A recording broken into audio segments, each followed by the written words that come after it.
Si vous permettez, bonsoir.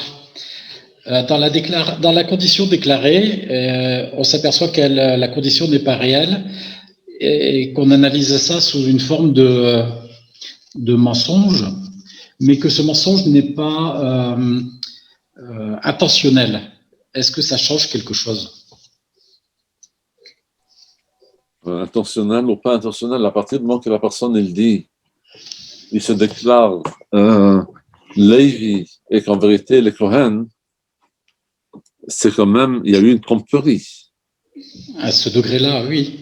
Alors à partir du moment qu'il y a une tromperie, les Kiddushin ne peuvent pas être valables quand on veut rendre et consacrer un mariage quand ce qui se passe autour est une tromperie qui est le contraire du sacré. Vous voyez, il n'y a pas ici uniquement la question de tromper ou pas tromper. Parce que comme on a dit avant, la personne a dit, tu sais, finalement, ça ne me dérange pas. Moi, même s'il m'a dit que c'est de l'or et finalement c'est de l'argent, ça ne me dérange pas. Ou vice-versa, il m'a dit que c'est de l'argent, c'est de l'or. L'or, pour moi, va très bien, ça ne me dérange pas que ce soit de l'or à la place de l'argent. Et en vérité, bon, un kilo d'or coûte plus cher qu'un kilo d'argent. Mais il y a ici encore un concept qui est important à savoir. Le Kiddushin n'est pas uniquement une transaction financière. Ce n'est pas de toute transaction financière. C'est avant tout une consécration. Il y a une Kiddusha qui se fait. Et on ne peut pas dire qu'il y a une consécration qui est faite quand en même temps les conditions de cette consécration sont fausses. Je ne mettais pas de sens de valeur financière dans ma remarque. Je mettais simplement plutôt dans le fait, par exemple, comme vous l'avez dit, je sais lire, mais je peux penser que je sais lire. Et peut-être que je ne sais pas lire. Et ce n'est pas moi qui vais juger.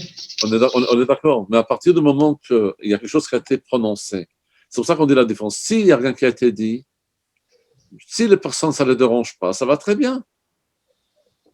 Mais à partir du moment qu'il y a quelque chose qui est dit, on ne peut pas accepter quelque chose qui est dit, qui est pas la vérité, même s'il n'y a pas eu une mauvaise intention. Même s'il n'y a pas eu une mauvaise intention. On va dire, prenons un cas. Pourquoi la personne qui est riche dit qu'il est pauvre? Parce qu'il a voulu faire ici une surprise, on va dire. Il a voulu que le mariage ne soit pas pour son argent ou pour l'argent de la femme, mais que ce soit vraiment parce que l'un veut l'autre. C'est très beau tout ça. Chacun pourra expliquer, justifier pourquoi il l'a dit ou pas dit. Mais on ne peut pas prendre une situation dans laquelle on fait des kiddushin sur une condition et que la manière d'exprimer est une profanation de ce qui est sacré. Parce que la Torah n'aime pas ce qui est faux. Et la prononciation qui est fausse, même si elle ne fait pas du mal, elle n'est pas acceptée. Alors on ne peut pas utiliser une déclaration qui est fausse pour consacrer et faire kiddushin. Très bien. Merci, Rav. Oui, Rabbi, Oui. s'il y a tromperie, donc les kiddushin ne sont pas valables. Oui. D'accord? Et donc on veut refaire les kiddushin avec les mêmes personnes alors qu'il y a eu une tromperie précédemment. Est-ce que ça pose problème ou pas? Alors, il peut faire teshuva. Vous voyez ce que je veux dire? D'accord, il y a eu une tromperie. Alors, normalement, on considère que si les gens veulent se marier à nouveau, c'est que la tromperie n'était pas, on va dire, pour faire du mal, c'était pour faire une surprise de mauvais goût, on va dire. Du bon goût, du mauvais goût, en tout cas, c'était de faire une surprise. Mais un mariage n'est pas un moment de surprise. Un mariage dans lequel il faut que les choses soient dites avec vérité. Alors, si les deux personnes vont se marier à nouveau parce que c'était uniquement pour faire une blague ou pour faire une surprise, etc., d'accord, il n'y a pas de problème. Mais la Torah dit, oui, on peut faire des blagues toute la vie, on peut faire des surprises toute la vie aussi, mais le moment de la choupa, des Kiddushim, c'est vraiment un moment extrêmement sacré dans lequel il y a la bracha, il y a la présence de Dieu. On ne peut pas amener la présence de Dieu dans un couple avec un mensonge, même si c'est pour blaguer. Donc, il faut probablement ne plus s'amuser avec ça et faire des kiddushin sérieusement et que ce soit de manière kadosh. Après, on peut faire toute la vie des surprises. On peut, je sais pas, chacun peut faire les surprises qu'il veut. Mais au moment de mariage, la choupa n'est pas un moment de surprise, n'est pas un moment de jeu ou de spectacle. C'est un moment de sérénité. C'est un moment très particulier dans lequel on apporte la kedusha envers nous. Et ceci doit se faire avec le sérieux et les conditions qui exigent un moment de cette envergure. Merci, Rabbi.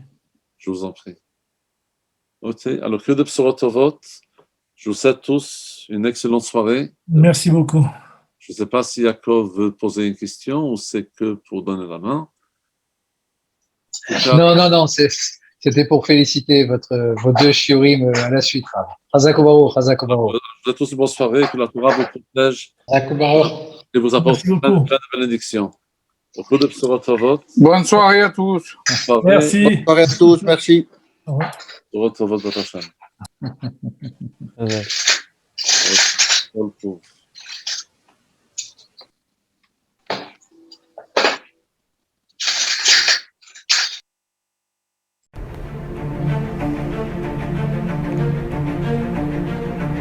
Et si connaître toute la Torah était possible, plongez-vous dans les joyaux de la Torah. Étude du Rambam, le Maïmonide, cours de qualité par des rabbins francophones aux quatre coins du globe. Un chapitre chaque jour, à raison de 20 minutes, pour finir en moins de 3 ans l'apprentissage de la Torah. Relevez le challenge, tous les soirs en direct à 20h30 ou 21h30 heure israélienne. Nos cours sont accessibles à tout moment, YouTube, Facebook et sur notre site torah24.com.